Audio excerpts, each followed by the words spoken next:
اس میں ابھی حالات تھمے ہی ہیں کہ آپ کو میں بتاتا چلوں کہ بھارت نے کہ ہٹ لسٹ پہ کچھ لوگ ہوتے ہیں ہمیشہ پاکستان میں، اور پاکستانیوں کو تو کچھ پتہ نہیں ہو رہا ہوتا کیا ہو رہا ہوتا ہے کیا نہیں ہو رہا ہوتا.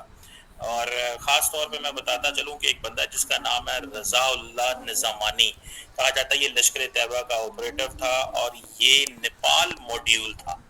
اس کا بندہ تھا جس کو آج بدین ایک شہر ہے، ڈسٹرکٹ ہے Sindh in South of Pakistan, وہاں پہ آج اس کو قتل کر دیا گیا.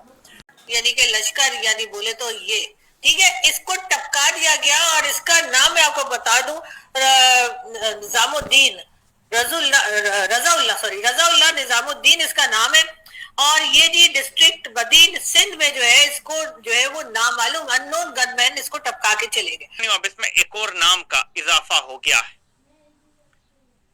انڈیا نے رضا اللہ نظامانی، یہ آپ کو تصویر نظر آ رہی ہے، مبینہ طور پہ ان کو ٹارگٹ کلنگ کر کے مروا دیا ہے. نمسکار دوستو، جے ہند. پاکستان کے سندھ پرات میں رویوار کو لشکر طیبہ ٹاپ کمانڈر سیف اللہ خالد کو اگنات حملہ نے مار گرایا. آتنکی خالد لمبے سمے سے نیپال سے ٹیررسٹ ایکٹیویٹی آپریٹر کر رہا تھا، لیکن ہتیا کے وقت وہ سندھ پرات میں تھا اور وہاں رضاؤل کے نام سے چھپ کر رہ رہا تھا. خالد بھارت میں ہوئے 3 بڑے حملوں میں بھی شامل تھا. وہ نیپال میں کئی سالوں تک بیس بنا کر وہاں سے بھارت میں آتنکی حملے کروا رہا تھا، لیکن جب بھارت خفیہ ایجنسیوں کو اس کے بارے میں جانکاری ملی تو وہ نیپال سے بھاگ کر پاکستان میں چھپ گیا تھا.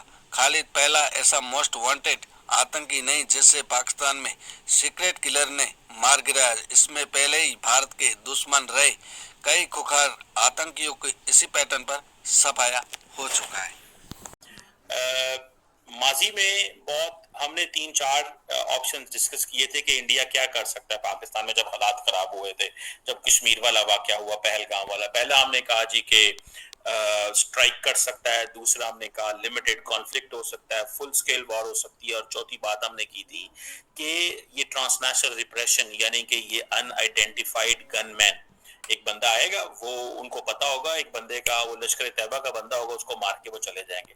سو انڈیا اس چیز میں مہارت رکھتے ہیں. انڈیا کا ایک پورے کا پورا نیٹ ورک موجود ہے، اور اس نیٹ ورک کو انڈین ڈیپ اسٹیٹ جو ہے وہ بڑے کیئرفلی دیکھتی ہے. کیونکہ پاکستان کینیڈا نہیں ہے، پاکستان امریکہ نہیں ہے، پاکستان کچھ نہیں کر سکتا. پاکستان صرف اور صرف جو ہے وہ ہم کنونشنل ملٹری اس میں تو ٹھیک ہے، بھارت کا میزائل وغیرہ چلا لیں گے، سارا کچھ کر لیں گے، لیکن یہ نیٹ ورک پکڑنا ہمارے پاس کا کام نہیں ہے. پاکستان کے اندر لوگوں کو پکڑ کے انڈین ڈیپ اسٹیٹ نے بہت سارے لوگوں کو پہلے مارا ہے. لگتا ہے کہ وہ جو نریندر مودی نے کہا تھا کہ میں تمہیں آئیڈینٹیفائی کروں گا، سرچ کروں گا اور قتل کروں گا، سو ہی از دا فرسٹ مین. آپ کو یاد ہوگا جب پہلگام کا واقعہ ہوا تو اس کے فوراً بعد جب نریندر مودی سعودی عرب سے واپس آئے، اپنے لوگوں سے بریفنگ لی، نیکسٹ ڈے وہ چلے گئے بہار میں. انہوں نے جا کے یہ کہا تھا اور انگلش میں یہ بات کی تھی. سو اس کو just keep that in mind, just keep this in mind کہ انہوں نے کہا تھا کہ میں تمہیں آئیڈینٹیفائی کروں گا، سرچ کروں گا، آئیڈینٹیفائی کروں گا اور قتل کروں گا. یہ انگریزی میں انہوں نے کہا تھا. اٹ مینس کہ دنیا سن لے کہ ہم یہ کام کریں گے پاکستان کے اندر، اور انہوں نے کام شروع کر دیا. دیکھ لیں آپ، یہ کہا جاتا ہے کہ یہ جو بندہ تھا اس کا نام بہت سارے جو تھے نا عرف عام ایلیس نام ہوتے ہیں. اس کا ایک نام ونود کمار تھا، سلیم اس کا نام تھا، خالد اس کا نام تھا، وزید اس کا نام تھا، سلیم بھائی اس کا نام تھا، رضا اللہ اس کا نام تھا، سائیں رضا اس کا نام تھا. بہت ناموں سے کہا جاتا ہے کہ یہ جانا جاتا ہے. یہ انڈین ڈیپ اسٹیٹ کے پاس ہر بندے کی پروفائل موجود ہوتی ہے جن کو انہوں نے قتل کرنا ہوتا ہے. تو اس بندے کی پروفائل ان کے پاس اچھی بلی موجود تھی. سو کہا جاتا ہے کہ نظامانی نے 2-3 انڈیا کے اندر بڑے واقعات کروائے جس کی وجہ سے انڈین ڈیپ اسٹیٹ ان کو ڈھونڈ رہی تھی. اٹ مینس کہ انڈیا کے لوگ پاکستان کے اندر موجود ہیں اور وہ کہتے ہیں کہ ہمیں اس بندے کو ہٹ کیا ہے. اور اگر نہیں دیے تو اب یہ ساری حرکتیں جو ہم کرتے ہیں وہ کیا ہے؟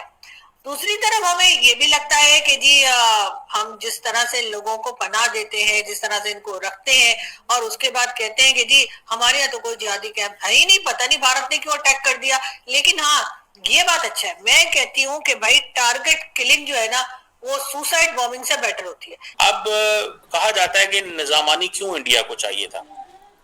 اس کی بھی آپ بات سن لیں. جو رضا اللہ نظامانی اس کا نام ہے, یہ کہا جاتا ہے کہ لشکر طیبہ کی سینٹرل ایک فگر ہے. اس کی جماعت کے کچھ لوگوں نے یہ پہلے کہا ہوا تھا کہ بی کیئرفل, کوئی لوگ تمہارے پاس تمہیں ڈھونڈ رہے ہیں. یہ سننے میں آیا, میں نے یہ I got this news on Twitter when I read this, کہ یہ جو بندہ ہے اس کے لوگوں نے کہا تھا کہ تم بی کیئرفل, کیونکہ تمہارے پیچھے انڈین ڈیپ اسٹیٹ جو ہے وہ انوالو ہے, سو اپنی جو پوزیشن ہے اس کو ڈو ناٹ وہ کرو, اپنے آپ کو ایکسپوز نہ کرو, باہر لے کے نہ جاؤ. اب پاکستان میں یہ پتہ نہیں چلتا, یاد رکھیں, انڈیا میں فوراً پتہ چل جاتا, اور انڈینز بڑے کھلم کھلا اس کو کہتے ہیں کہ ہاں بھائی ہم نے کیا ہے. اب وہ کہتے ہیں کہ جی یہ جو لشکر طیبہ نیپال میں ڈول کا کمانڈر ہے, سارا انڈین میڈیا اس کے اوپر اس وقت بات کر رہا ہے, جو اس نے کچھ واقعات کروائے تھے ہم نے اس کو مروا دیا, بات ختم. جاؤ جس نے جو کرنا ہے کر لو, جاؤ جس سے جو ہوتا ہے وہ کر لے, جاؤ جس سے جو ہوتا ہے وہ کر لو, وہ کہتے ہیں, اور کچھ بھی نہیں بول سکتے. You can't say anything to it. میں آپ کو مسئلے کی بات بتاؤں, کچھ بھی نہیں کر سکتے. اچھا, اب اس کی تھوڑی سی ذرا سٹوری سن لیں اس بندے کی, جو انڈین اکاؤنٹس اس کے اوپر بات کر رہے ہیں. وہ کہہ رہے ہیں کہ نیپال میں ڈول کا بندہ تھا, یہ کرتا کیا تھا, یہ ریکروٹ کرتا تھا بہت سارے لوگوں کو, فائنینشیل اینڈ لاجسٹیکل سپورٹ دیتا تھا ان کو, جو ایکٹیویٹیز کرتے تھے. جو لشکر طیبہ کے جو ڈیفرنٹ کیڈرز ہوتے تھے جو انڈیا نیپال بارڈر کے اوپر کام کرتے تھے, یہ ان کو فائنینس کرتا تھا, ان کی لاجسٹیکل سپورٹ میں بھی ہیلپ کرتا تھا, ریکروٹ بھی کرتا تھا, پیسے بھی دیتا تھا. اور اس کا جو رول تھا وہ کہتے ہیں کہ یہ کراس بارڈر انفلٹریشن کرواتا تھا, یہ اسمگلنگ بھی آرمز کی کرواتا تھا, اور اس طرح یہ سلیپر نیٹ ورکس وغیرہ جو انڈیا کے اندر ہیں, جو LET کے ہیں, یہ انڈیا میں کی اکاؤنٹ بتا رہا ہوں, I am telling you an Indian account. Pakistan کے میں کہ اس کی کوئی انفارمیشن موجود نہیں ہے. سو انڈینز اب ان چیزوں کو اسٹڈی کرتے ہیں تو دے ڈو انڈرسٹینڈ کہ کیا ہے. اب سوال یہ پیدا ہوتا ہے کہ یہ جانا جاتا ہے کس کے وجہ, 3 میجر انسیڈنٹ ہیں جس کی وجہ سے یہ جانا جاتا ہے انڈیا کے اندر.